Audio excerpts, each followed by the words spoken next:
Hello Team YouTube, my name is Laramoto and I'm here to share with you my love for anything with an engine, and that very much includes motorbikes.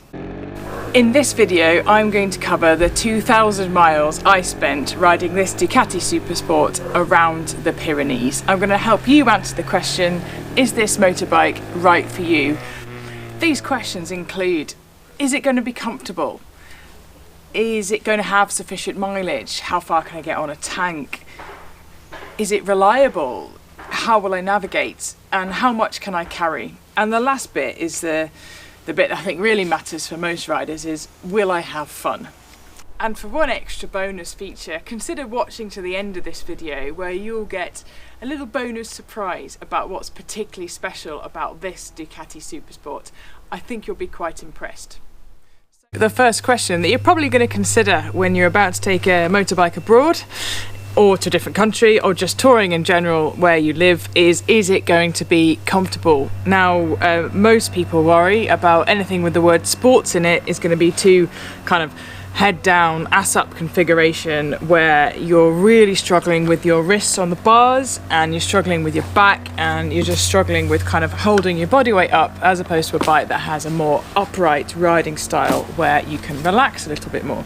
So after 2,000 miles, I can honestly say that I leaving the SuperSport every day after say a couple of 100 miles a day, I left with a slight pain in my shoulder, and that has nothing to do with the bike whatsoever. It's just to do with me being a little bit tense when I'm going around some corners and I'm kind of on it a bit. So I had no pains in the wrist at all. I've felt really comfortable on the seat. A lot of people buy softer seats for touring, but I honestly felt it was great. And then no issues in the back or just generally anywhere other than this just normal the movement and feel and stress of riding if you haven't done it in a long time. So I can absolutely confirm that the SuperSport S is comfortable, especially if you're used to a sportier riding style. There was one thing that I did notice when I was riding, and that's very much the kind of the lack of fairing on this particular bike. Now the SuperSport has a very kind of narrow front. It really helps with the aesthetics and delicacy of this particular motorbike, but you definitely feel like there isn't that much wind protection in general, and clearly it's not a street fighter, at least there's some fairing. But one of the options that you have with the SuperSport is the adjustable front windshield. Now this one isn't standard. I actually bought it from the Puig catalogue, where they offer this kind of extra bubble screen that also does this essentially. So it pops up, gives you extra deflection over your helmet and allows you to get into a really good tuck with your chest on the tank and your eyes just looking straight over the horizon, and it's quite a happy place to be. Wind noise diminishes, not quite disappears, but it certainly makes that kind of, when you're stuck on a motorway, just that little bit more bearable. And obviously it's clearly very cool riding like this, overtaking people, definitely not. Now, if you're tempted by this windshield, it certainly makes long distance travelling a lot more comfortable and it makes the bike look a little bit sexier, then I'd definitely consider buying it. It's available on the link below. It's a nice piece of kit. Another classic touring question is figuring out how much you can carry.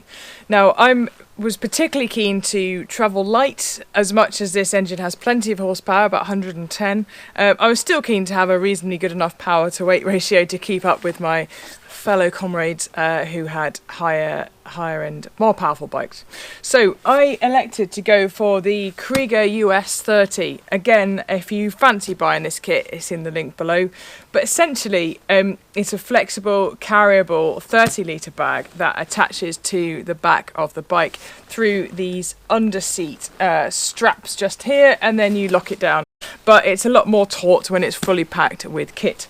Now, it certainly worked. I ended up complementing this particular kit with the Krieger US 10 dry pack, which hooked into these top mounts. So essentially, I took 40 litres with me and I probably used about 90% of my kit. What I didn't really appreciate was with any soft pack bag is the faff around factor, where you'll get people with with fixed panniers, you can just lock on, lock off, and quickly get away from their bike to get to the hotel or get to the next destination. I was the longest.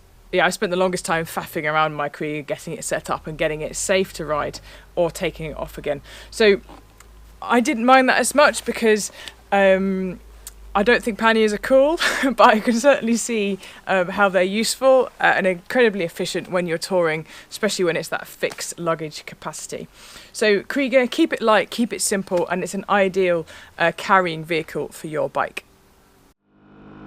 Time for a little bit of focus on the fully adjustable Öhlins suspension that comes with the S models of the Ducati SuperSport. One thing I struggled with was the particularly tighter hairpins that we don't usually get to experience in the UK. So I was running wide just on the exit, just out of a lack of discipline in holding my line. Now, was that a Ducati problem or the SuperSport problem? Absolutely not. It was just my experience on those particularly tight and twisty roads up a mountainside. The suspension setup for me was absolutely ideal. Once I got the gist of it, I was starting to flow through those corners. At the Donington track day, I was fortunate enough to ride a Ducati Panigale V4 courtesy of the California Superbike School, and after spending a day on this and then jumping on the V4, I quickly realised that that bike is very much engineered to tip into the corners almost immediately. That still meant that the SuperSport is still a lively piece of kit and still feels like a sportier ride, and very much on the sportier end compared to other tourers which need a bit more encouragement to get into those corners. So the Ducati SuperSport has the Testoretta 11 degree 937 L twin engine embedded inside this red trellis frame. And what that means, like any classic L twin configuration, you've got a whole pile of torque, all the way from 2 to 3 grand up to 8. I find it a fantastic bike to ride. I love the thump and the noise of a twin. I'm very familiar with them, and it's really complemented by the Akrapovic system. So I've always been delighted by this engine, and I was continuing to be delighted by this engine throughout the Pyrenees trip, particularly when you're cutting about through villages, rolling off the throttle, and the bangs and the pops and the noises coming out of the back of this engine makes this Ducati so much more appealing and gives that element of character that I really think a lot of Japanese inline fours are certainly missing. Now, another critical question that any motorbike tourer is going to consider is this motorbike reliable? And I can certainly confirm after 2,000 miles that this has been absolutely brilliant. There is something a little bit awkward about this particular engine configuration, and that is how hot it gets. It can reach over 100 degrees, and you're sat on it in peak European weather conditions. Even sat in UK traffic, it feels like you've wet yourself. So it's particularly hot. You've just got to get used to it, and it just makes it even more worth it when you reach that open road for a bit of a cool down. So another question to be answered is, how am I going to navigate? So what I've decided to do is install the TomTom Rider 550. Again, if you fancy buying it, links available below the video. But this particular system is configured to be fixed to your bike and work in all weather conditions. Now, I've decided to attach it to my bike using this RAM mounted system with a little bit of customization from this kind of stand plate here, and then using the RAM kind of locking guard just to give it some space, followed by the anti-theft device just here. But I find the angle is ideal when I'm riding, and I'm able to link this to the My Drive TomTom app, which comes as part of the package. And what was even better is that Ride magazine provided the GPX files, which is directional files essentially to follow as a route when I was heading out over the Pyrenees. So all that system synced up well enough. You load in each ride for each day, and we're ready to head to the next destination, all the way from Santander to the east coast, right to the south of France. And obviously there's an essential question, which is, how far can I travel? So when fully topped up, this motorbike tells me on the dash that it will achieve 178 miles. So it's the end of the video, and the final verdict lies with whether I would recommend this as a long distance touring motorbike. Obviously the verdict is absolutely yes. I'm in love in love with this bike. Not only the looks, but also the engine and the character and the handling that this whole package provides. I also think it's a fantastic bike for the track, and please check out my other video where I review it around Donington's track day. But overall, an absolutely brilliant verdict. Ducati have really hit the sweet spot on a versatile, everyday rideable bike that is good when you're honing it round some fast track bends or where you're carving your way up the Pyrenees. It's absolutely brilliant. And now for the bonus bit. Thank you so much for watching. Here's a little surprise of what my particular SuperSport can do.